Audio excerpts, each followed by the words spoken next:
Chapitre 4. Qu'était-il advenu entre Raimé et Camilla ? C'était en quittant le palais ce que sur le champ j'aurais voulu savoir.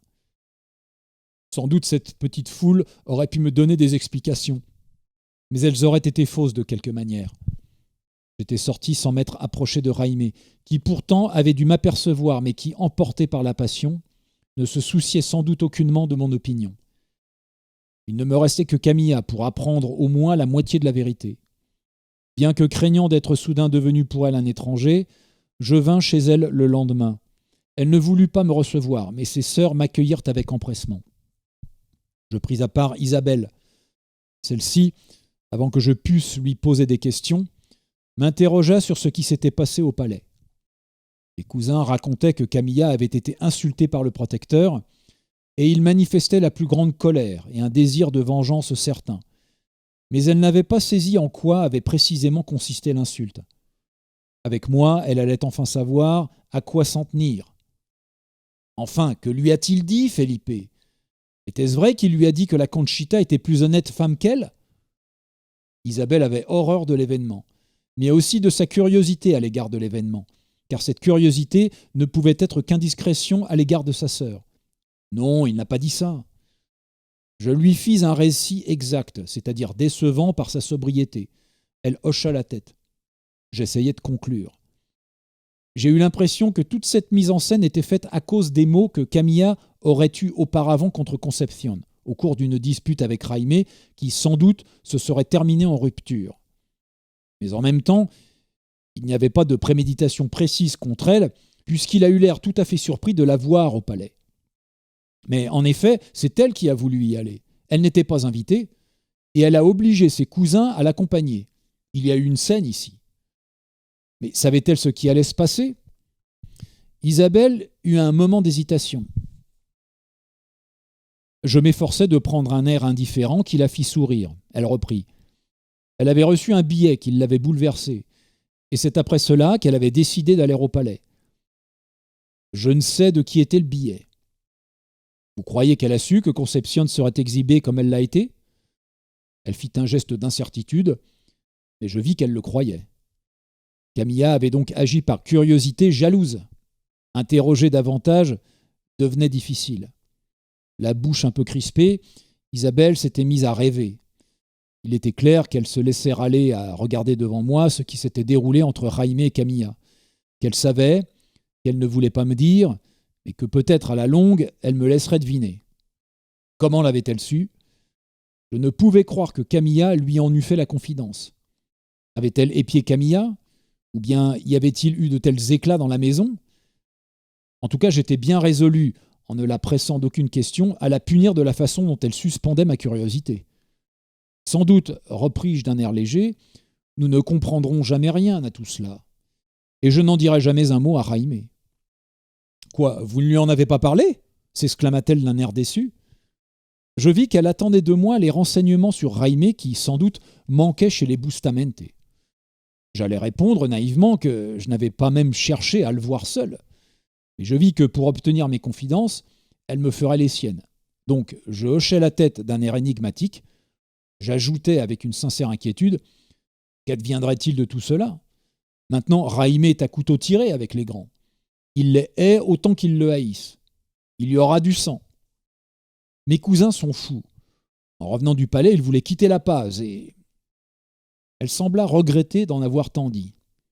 Pour la rassurer, je repris. « Mais que pense Camilla de tout cela ? » Je vous avouerai que ce qu'elle a répondu à Raimé m'a beaucoup surpris. Elle qui a tant de mépris pour la politique, soudain parlait du peuple sur ce ton. Il est vrai qu'elle a dit n'importe quoi, ne pouvant dire ce qu'elle avait sur le cœur. Isabelle sourit avec une ironie assez amère. « Oui, vous avez raison. Elle n'a pas dit ce qu'elle aurait voulu dire. Elle ne le pouvait pas. » Elle ne le pouvait pas. De nouveau, nous étions au bord des dernières confidences. Alors j'eus, sans le vouloir, une inspiration. Je vais aller voir le père Florida. J'avais murmuré cela, me parlant à moi-même. Puisque les principaux personnages se taisaient, et Isabelle en plus, j'aimais mieux me renseigner par un homme perfide mais intelligent que de me livrer au conte à dormir debout qui devait circuler dans la foule et que je fuyais depuis mon retour à La Paz. Surtout n'y allez pas, s'écria Isabelle. Elle avait lancé cela sur un tel ton de crainte qu'ensuite elle devait s'expliquer.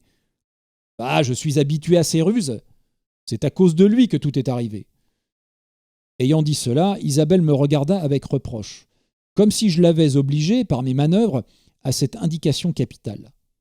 On exagère souvent la portée des ruses du père Florida, remarquai-je froidement. Jugez-en. Elle commença un récit tour à tour élancé et réticent.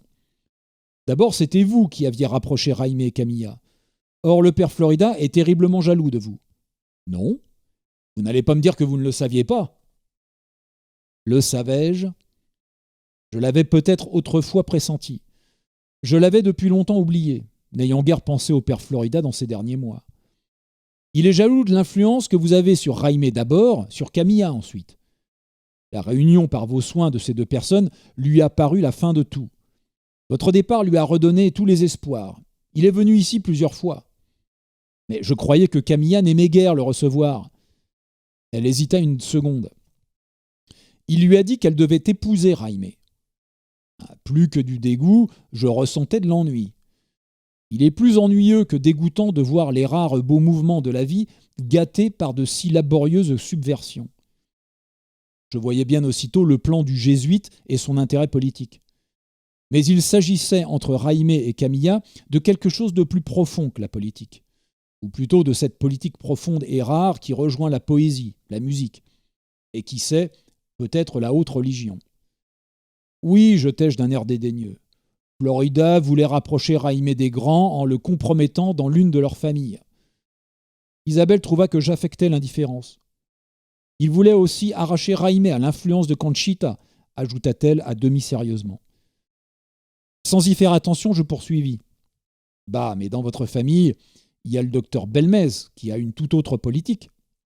Elle me répondit tout à trac. Eh bien, figurez-vous que Belmez avait l'air de s'être mis d'accord avec Florida. Sur ce soudain renseignement, je restai rêveur. Après un moment, je me dis que j'avais tort d'être étonné. Ces deux obscurités, des jésuites et des maçons, devaient souvent se rencontrer dans les mêmes complots embrouillés. Et je me rappelais le mot de Jaime au début. Les maçons et les jésuites n'ont jamais pu que reconnaître les faits accomplis. Deux obscurités, deux inefficacités, mais deux ombres enfiévrantes, débilitantes, engendrant l'odieux et le ridicule autour des grandes actions. Mais après tout, ce qu'Isabelle me livrait ainsi était exact. Elle n'en appréciait pas l'importance. Vous n'allez pas me dire que Camilla s'est prêtée à toutes ces intrigues. Isabelle demeura muette un moment. Elle montrait depuis les débuts de cet entretien une amertume que j'avais parfois pressentie en elle, mais que je n'avais jamais vue monter jusqu'à sa voix et à son regard. Pas au début. De nouveau, elle voyait ce qu'elle ne voulait pas que je visse tout à fait ou qu'elle ne voulait pas avoir vu. Je lui cherchais un biais.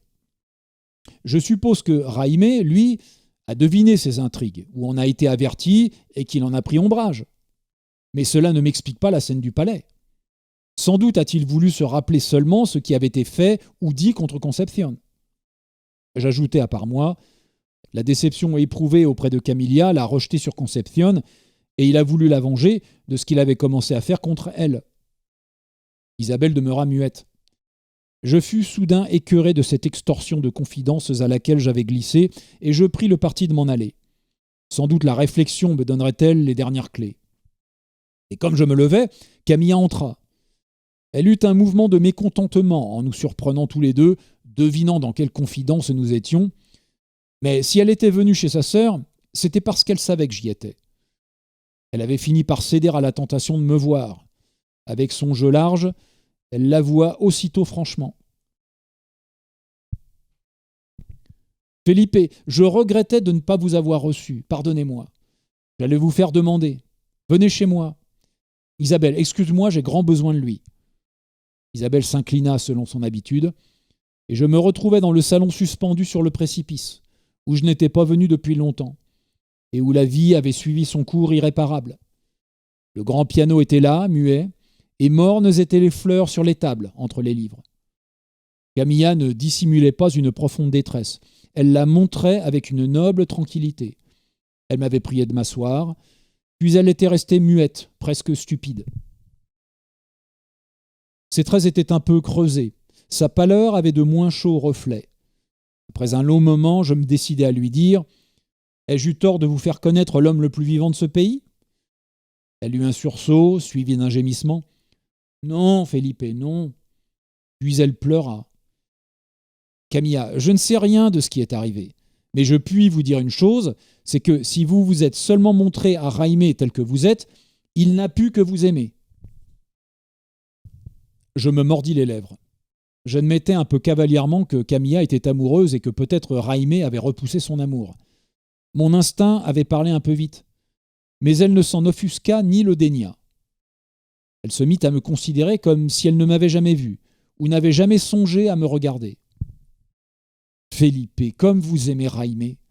Je l'ai prouvé. Mon amour pour Jaime était fait d'action. L'aimer, ça avait été le faire. Et soudain, aujourd'hui, je pensais que l'aimer encore, ce serait le défendre contre tout ce qui voudrait le défaire. Mais aimais-je son âme ? Je ne la connaissais pas, et elle me surprenait à chaque sursaut.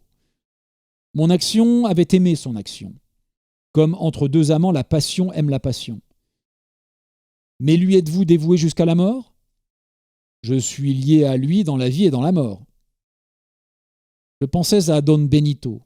Personne en Bolivie ne savait comment Don Benito était mort, bien qu'on en accusât Jaime à tout hasard. Le capitaine et les hommes qui nous avaient accompagnés étaient sûrs. Oui, sûrs, il y a des hommes sûrs, des soldats.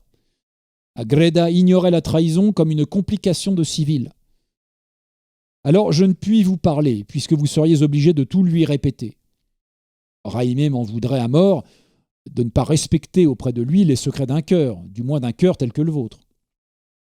Elle me regarda longuement avec un si violent mouvement de gratitude que je mesurai d'un coup la grande passion qu'elle avait pour Jaime.